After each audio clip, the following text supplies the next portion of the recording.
We just put aftermarket handlebars on the Sherco Supermoto project bike, and the brake line doesn't really fit correctly anymore. What do we do? Well, there's really only one solution. We have to get custom brake lines. That sounds like a pain. I mean, like, how do we even get custom? Do you have to know a guy or something? Do I have to like take it somewhere to be measured? I bet they cost $1 million, right? Well, no, they don't actually. They're fairly affordable and fairly easy to come up with. And that's what we're gonna go over in this video. I'm gonna show you how to measure out for custom brake lines. And we'll talk about some of the benefits of steel braided brake lines. So whether you have a dirt bike, street bike, whatever it is, I'm gonna try to give you a good tutorial in this video. But let's start from the beginning. Why do we even need custom brake lines for this bike? Well, when we changed out our handlebar to a bar that I just found more preferable to my liking, we ended up bringing this brake a little higher and a little further out, meaning that our line is a little bit too tight right now. It should actually be going behind this headlight shroud. This is actually sort of normal for how a dirt bike would look with a number plate. On a street bike, we don't really want it doing all this flopping around. We want it through the guides that run behind the headlight. You could ride it like this, but you're just gonna end up scratching your headlight and everything up over time as this cable just bounces around and looks unprofessional, and I'll make fun of you. Some other reasons you could need custom brake lines, maybe removing the ABS or bypassing it, something we've done on this channel before and something I'm actually be doing again here kind of soon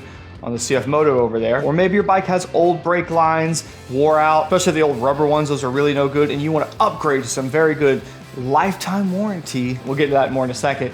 Stainless steel brake lines, giving you a much crisper feel. See, with rubber brake lines like we have here on the Papio, I can actually feel them slightly expand. If I put my hand around and pump it hard, I can feel this pulsing slightly. And this bike is like brand new with like a couple hundred miles on it. Actually, 66 miles. I need to ride this thing more. But with older lines, they do it even harder. They pulse when you grab the brake. You get this dip in the brake pressure. You slam on the brakes and it dips and comes back up. Inconsistent, mushy feeling of the brakes. Steel braided lines do not expand like that. They've got like a Teflon inner line with a steel mesh around them, which will not allow them to expand. The brake feel is awesome. I always get a few people to say, well, what about the video from Engineering Explained who said that it doesn't really make that big a difference. He was talking about cars where the rubber line is fairly short, considering the entire size of the vehicle and the size of the master and this. I think it's maybe less of a component, but on a motorcycle where you have a very long rubber line, that upgrade is huge and you will feel the difference. Or maybe you just want some really cool, fun colors. You don't want just a boring black, gray, or whatever. You want to customize it. Maybe it's a combination of all those things. That's when some custom brake lines come into mind. I've ran into this situation numerous times for one of those, if not all those reasons. One of the people I've been messing with from the beginning is Moto. Awesome to work with, so easy. And even if they weren't sponsored this project, I would have just gone in there and ordered a set of brake lines. I mean, they make it so simple. What makes them really fun is, one, you get to go nuts with the colors. You go in there, you order a set for your bike. And if they don't make a set for your bike, you can do full custom, where you send them all the links and they'll make it to order. Again, it's fairly affordable and fairly simple. I'll go through the process of it with you, but it's only I think like $120 to $40 or so, at least in 2025 as I'm filming this. It's not an unreasonable amount of money for custom brake lines. And their brake lines are made in America, stainless steel, lifetime warranty. If you're in the market for some brake lines, you go on their website, there's a good chance your bike is actually in their little inventory list there, and you can simply just select it. And the cool thing too is, let's say you have run into the problem like I have, that we need just a little bit more length. They have options on there to add from like 1 to like 10 inches or something like that to a brake line. 10 would be nuts. I mean, maybe if I put 8 fingers plus 2 or 3 inches, whatever you think you're gonna need extra to make it work. That's the window. I don't know if that's coming on the mic. But if your bike doesn't exist on there, and of course the Sherco doesn't exist on there, the Sherco is way too rare and random, so we're gonna have to do a custom order. So we actually have 3 different measurements. We need to get bends of our banjos, how they aim, and then we get to pick all the fun colors. First, before we explain that, I think it's important to actually understand how the brake line is set up on a dirt bike when you have a single rotor. Street bike is a little different. It's not as complicated, but when you have a high fender, brake lines get very interesting. When you have a high fender, you can't just have a lump of brake line that kind of loops back here. For some reason, KTM thinks that that's okay to do with their new 390 bike. I don't know what the hell they're thinking with that thing. For any of you who saw the build on this, my MT-07 into an adventure bike, knows it has some very unusual brake lines going on here. But this is so cool. Look, they move with the spin. High fender, proper brake lines. I'm the only person in the world to ever do it. Not even the factories like KTM, who does a lot of high fender adventure bikes, has got this going on properly. I just want to point that out. I'm gonna brag about that every chance I get, by the way. I'm doing it better than KTM. KTM's engineers could learn from me. Just saying, I'm doing it better. You guys aren't doing it right. You got twin rotors and a high fender, you're doing it wrong.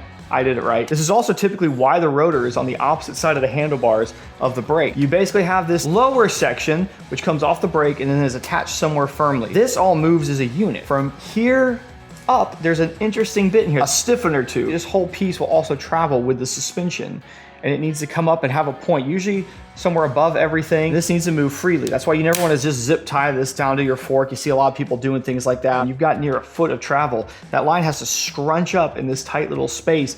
That's crazy. You're gonna end up cressing and cracking this line over time. But we need it to be in this stiffener tube, because if we do have it just loose like this, it can get into the tire or catch on something. This is meant to be, an enduro dirt bike type thing. We want this to stay stiff. This keeps us protected. It keeps it out of the wheel, mechanical parts, keeps it out of vines, trees, branches, kids.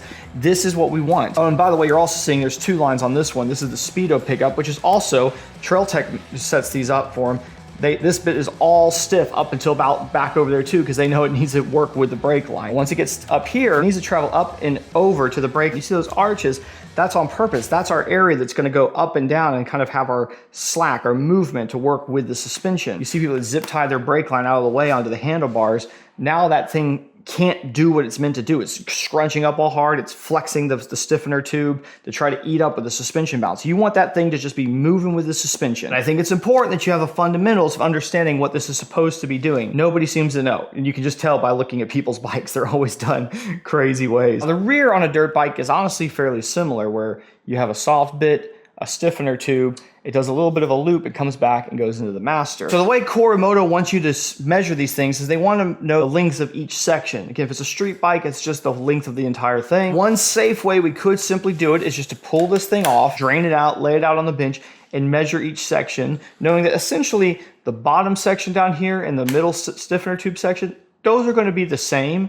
And the only place that we're really adding any in our case is to the end here. The other way to do it is to actually measure it and write everything down and do it ourselves. How exactly do you measure it? Do you just go along here and try to do this and this? I mean, with a soft tape, you might be able to, but it's kind of a pain. What I actually find when I've been measuring these brake lines in the past, what works well is to take a bit of hose, something like this, and to follow our existing brake line in the other sections, pull this off and measure it. This should keep you from doing any tight measurements would cause any sort of weird creasing or anything goofy like that. Let's get to actually making a set of custom brake lines through Moto's website. The very first things they ask you about is things like brake line color, banjo fitting color, stiffener tube color.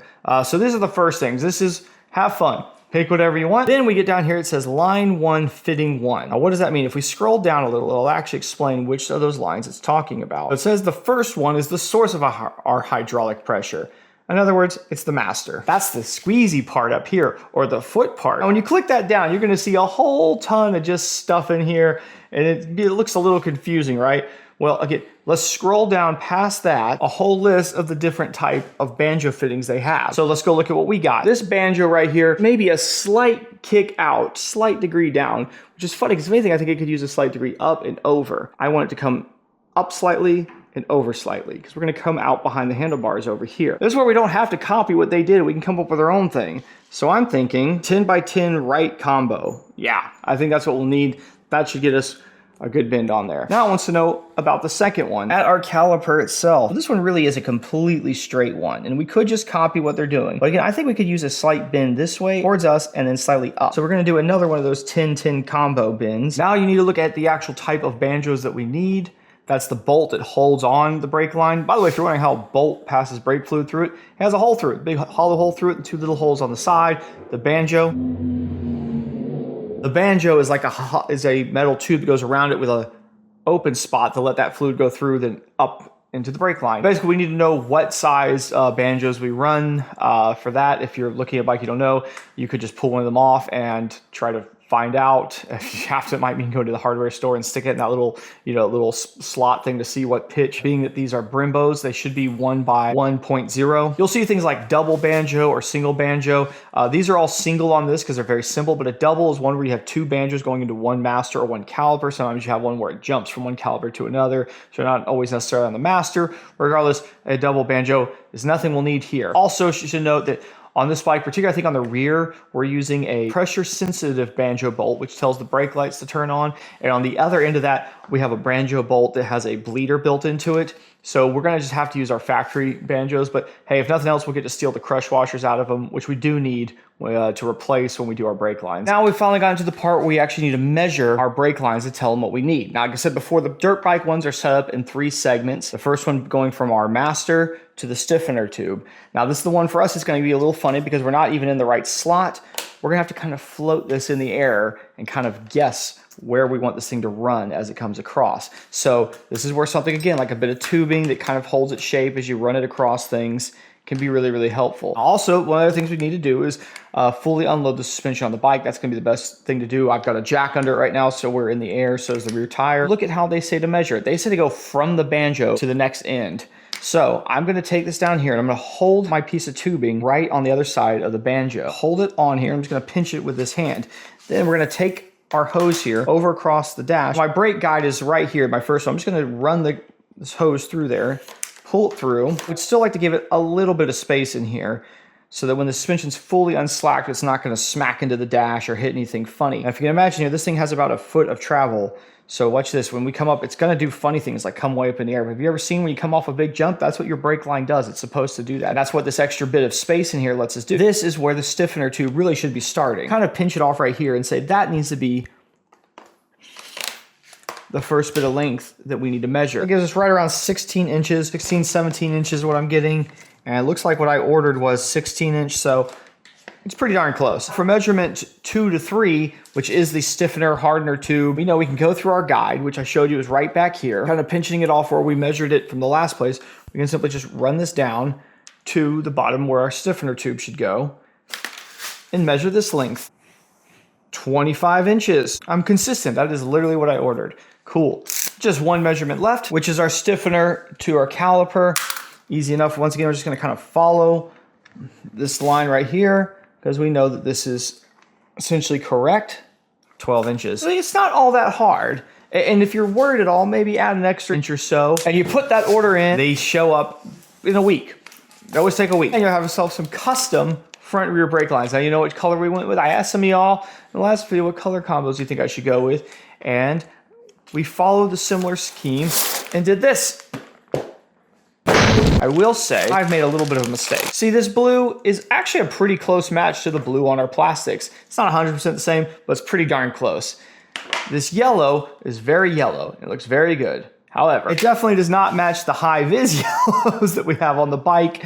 This is a little bit of a clash here, especially since these will be sitting so close to one another. It's just a Supermoto and they're fun, swanky little colors anyway, so who cares? Doesn't matter. Cool thing too, by the way, is this stiffener tube on here. If you really need to, you can slide this thing down. These are just held on with very hard friction on the brake line. So you can actually adjust this a little bit. The other thing too, with these banjos, you'll see as we go to install them, you can turn these things. You had to also measure out brake lines and also get these perfectly lined up, like the angles.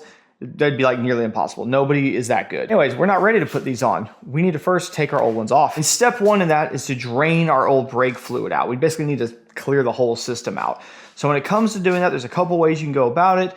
You can crack the end and let it make a giant mess on the floor, just pump it up a whole bunch. You can just pull them off and be really spazzy and let it just like pee everywhere while you're doing it. You could crack the end all open, hose on there, going into some kind of container, crack this top, pump it a bunch, try to clear it out. Or you can do what I'm gonna do. I'm gonna use a vacuum bleeder, which I'm also gonna use to help purge these lines. It's super helpful when they've got new lines on here and they're super full of air. These are about 70 bucks. If you own a compressor and you think this is something you may do more than once in your life, this is one of those tools that is so worth the investment. The number of times I've done brakes for my own stuff, for my friends, whoever, this is just such a good item to have. I know it's not everyone's favorite thing to get. First of all, do you own a compressor?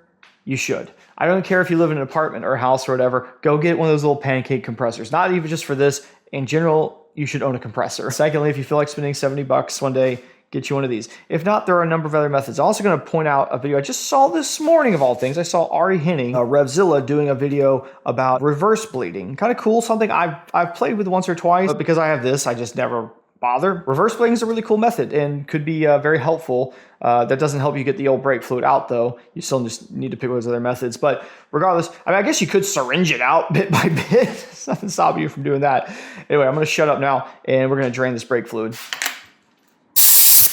We're gonna start by draining a little bit out the top right here. I'm also gonna crack, there's a little bleeder on these fancy Brimbos up here at the top. I'm gonna crack this open. But before I do either one of those things, I'm gonna take a little paper towel here. I'm going to run it around all this because the brake fluid is a bit corrosive. It's also hydroscopic, is it absorbs water really easy. And so a fun trick someone showed me one time is actually kind of spray around the area that you know you're about to be doing this on. It's fine, this is just a little bit of soapy water. We'll usually clean this off when we're done. But this means if we do get any spilled brake fluid, this kind of neutralizes it. I mean, you still want to wipe it up quickly. Somebody told me that, and I think it's true. I could be wrong. Maybe that's crazy, and someone will tell me I'm crazy for that. This bleeder is like 11 millimeter because Italians, Brembo, I don't know. This point tube, obviously need to be careful not to pump our brakes. That would be foolish. Also, I'm going to suck a little bit through here. You see that pumping there? Now we know we've cleared at least this top bit out. Let's go down to the bottom. This bleeder is pointing in a ridiculous position. It's pointing like towards the rim. And we'll spray a little bit of soapy water in the area. Our napkin, put it over it and puncture a hole through it for our nipple. Crack it open. And now let it rip. You can see the fluid coming through the line. With that, we should be pretty clear. It does not take much time at all. There, and we'll just snug that back down. Then you want to put gloves on. No, you should have already done this. I just could feel I had brake fluid on my hands. Stupid. I'm going to blame it on the fact that I've been trying to concentrate on filming too. Go wash your hands and put gloves on. I'm going to start removing though all the little clips. There's a number of these little clips here to hold the brake line to the speedo cable. Remove these bolts. Continue to pop this thing out of any clips, zip ties, anything else it has. Now I'm ready to start unbolting the actual brake line itself from the master. I got another rag here in place. This should be fairly low on fluid, but who knows? We're gonna bring this around. Gonna set this other end down here on the floor. It's my floor, they're not epoxied for a reason. Why we got our rags though. Try to avoid any messes. Before we start sticking the new line on, I did want to check something real fast. Old banjo bolt and the new banjo bolt. I just wanted to make sure the lengths are the same, diameter is the same. You can tell the threads are the same because you can put them together like this. The only thing I noticed that's a little different is their crush washer for Moto one looks a little bigger. The inner diameter is the same. It's just the outside diameter of the core Moto is just a little bit bigger. So I don't see why that'd be a problem because they know their banjos and diameter of those. So these should work fine. In case we got confused, they do put on here there's a little arrow pointing down on this piece of paper that says to left caliper. I don't know if they'll feed directly through here. I guess they will. That blue on blue actually looks pretty close when it's sitting up here on the bike.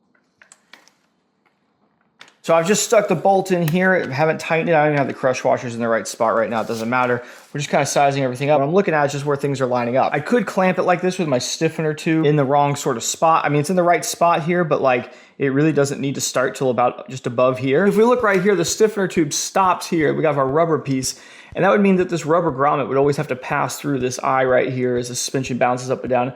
And I have a feeling it's just not going to like doing that. You can actually move this entire stiffener tube. I've done it on other models before.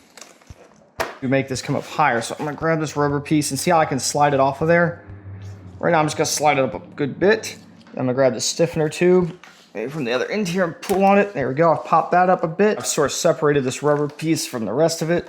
Pull this up a bit. I'm going to have a little piece of this rubber inside the clamping bit, and I think that'll work just fine. Yeah, see, like that? That should still totally do the job that we want. I'm gonna go ahead and put this clamp on. Big old chunky screws. I'm gonna have to screw them in backwards to find the previous threads so we don't make new ones. We don't wanna make new ones each time. And one of the things I hadn't really shown very well yet is that these banjos can be turned. What they tell you to do by the instructions is to like lay these things out and put like a plastic pin through each end and turn it, because a pin won't mar this, but you can literally break these loose and just turn them. They can be turned. So you want to get it obviously in a position that it's happy to sit in. That's right there. We have our bolt with a crush washer. We're going to stick it through our banjo, put another crush washer through the other end. Be careful not to cross thread these when you put them on. Don't, get your tool on until you're sure. Some calibers, some masters will have little notches for these to sit against, or at least one against the tightening side, so this thing doesn't turn while you try to tighten it. This one doesn't have it, so I'm just going to be sure to hold my hand here on it as I get the sort of final torque on it, just to keep it from trying to move around. That should be good. Snug that down nice and good. And if we start to pump this up and we notice it's leaking, we can always give it a little extra snug. We don't want to go crazy on it because this is a stainless steel bolt going into an aluminum casted caliper. So we really don't want to break this very expensive caliper. When you have clips or anything too holding this other cable to the brake line, be mindful of bits right here. Like we got a foot of travel, so this clip is way down here. We don't want to put it right up here because that means as the suspension travels, that clip has to try to pass through our little eyelets in here. That's not going to work. So we're at least a good foot away from the other eyelet over here, the other guide. I'm not really that bothered by that yellow not matching that yellow now. It's a Supermoto. It's wacky, silly colors. We could afford to do a slight twist. Let's do a slight. That'll work just fine. Banjo bolt, crush washer, banjo crush washer, and master. Master. Done it right, it will go in real easy like that. You can just tighten it right up. This bike takes .4, which means it can also take .5.1. but not .5. I picked up some .5.1 because it's got a little higher boiling point. Why not? And to make you also happy, it's from the KTM store. I mean, it's Moto X. You always want to use a nice, new, unopened can. Be sure to have your mouth open when you open it. Little bottle, though, is all we should need. When you're doing the old pump and squeeze style bleed, you usually need a big old bottle or a couple bottles because you got to chase that bubble out of it. Reverse bleed is a good way to not have to use a ton of fluid, and this vacuum bleeder, pneumatic vacuum bleeding, is the other really good way. By the way, we've been talking about this vacuum bleeding. People always say, oh, I've got one of those too. It's one of those pump up style ones. That's not the same as this thing. I mean, it does the same thing, but it's like, it's like you have a bicycle pump and I've got an actual air compressor. I mean, literally, it's kind of what it is. In the case of this, we need to go fast enough to rip this stuff through here and not have any bubbles that we're chasing. And that's what's so cool about this type of bleeding that we're going to do. I'm going to fill this thing up. We're going to hook up at the other end with it, push down on that to bleed it while I fill it at the same time, because it'll literally go so fast that you can drain this empty, your reservoir here, and then pull a bubble back into the system. The bleeder's cracked. I'm going to use my foot to operate it so I can keep filling this.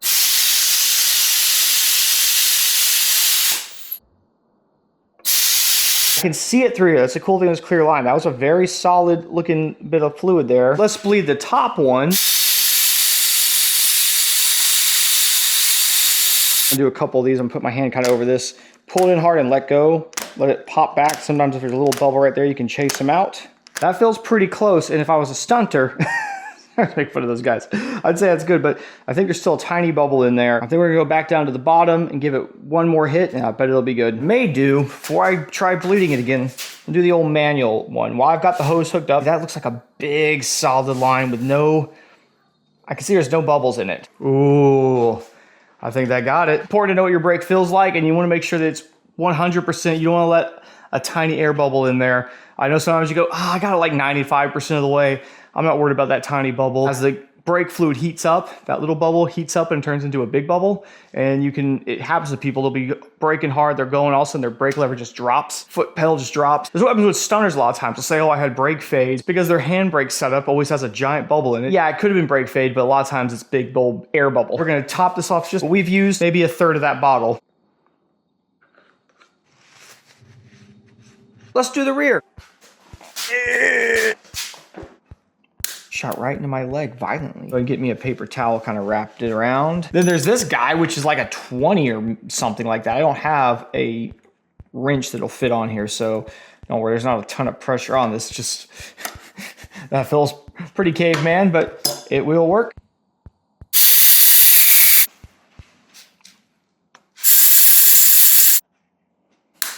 Pop this line out. The banjo bolt is a pressure one. This turns our brake light on and off. Oh, I don't want to twist these cables up. Okay, I unplugged the other end. I just had to pull the tank off, and then the connector was like, it was like whipped up through the throttle body, so I had to depin it real fast so I could get it out, you know. Just some normal Tuesday. Now I can unscrew this without worrying about twisting up the wires.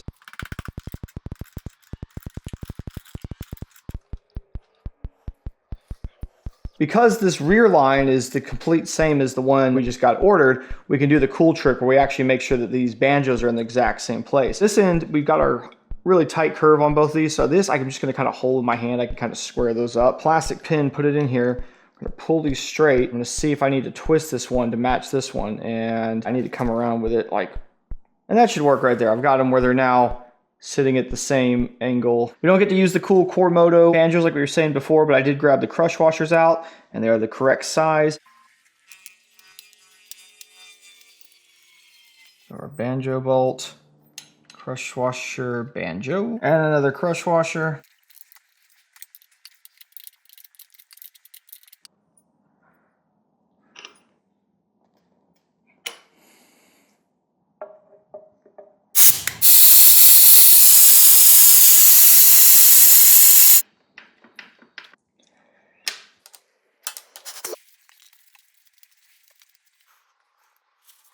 Before I re-pin this connector and stick it all back in there, I want to double check that I haven't twisted those wires. So I've stuck my multimeter in ohms. So right here I've got nothing. I'm going to press the brake. And we've got 0. Perfect. Stick it in ohms when you want to do that. Ohms, you know, look up a general video on how to use a multimeter if you're curious. Light works. So there we go. We got our custom brake lines on there. They look good, you know, they look good. That yellow, it's a little different, but I'm not even mad at it anymore. I thought I was gonna be mad at it. I'm not mad at it. Are you mad at it? I think it looks fine. I'd like to say that they feel so much stronger and better, but we already had steel lines on there. If you're upgrading to these lines, it's gonna feel really good. You're gonna go, what? When you go, like the way they feel, I guarantee it. They feel good, there's no bubbles in the system. They look good. It's the proper length now. We're where we need to be with it. And this thing's just coming together. I know it's been a number of videos in a row on the Sherco. That's the thing right now. This is just like all I'm working on. So that's unfortunately all the content is right now. I'm sorry. I'm trying to hurry up and get it done because a bunch of the guys want to go to the track. My birthday's coming up. Oh, we gotta go to a track day for your birthday. So I'm like, oh, let me get the Sherco ready. So I'm trying to, I got this stuff here. I need to get it on, you know? So anyways, I cut myself on the side of the engine on a piece of gasket sticking out. I think the head gasket got me. Now I've officially been bleeding for this bike. I don't think I've bled on this one yet, so I finally got a little blood in there on there. That being said though, I'm gonna go right on to the next thing, which is installing turn signals, hand guards, a skid plate, an exhaust protector. I'm doing all that, little mirrors, doing that all right now.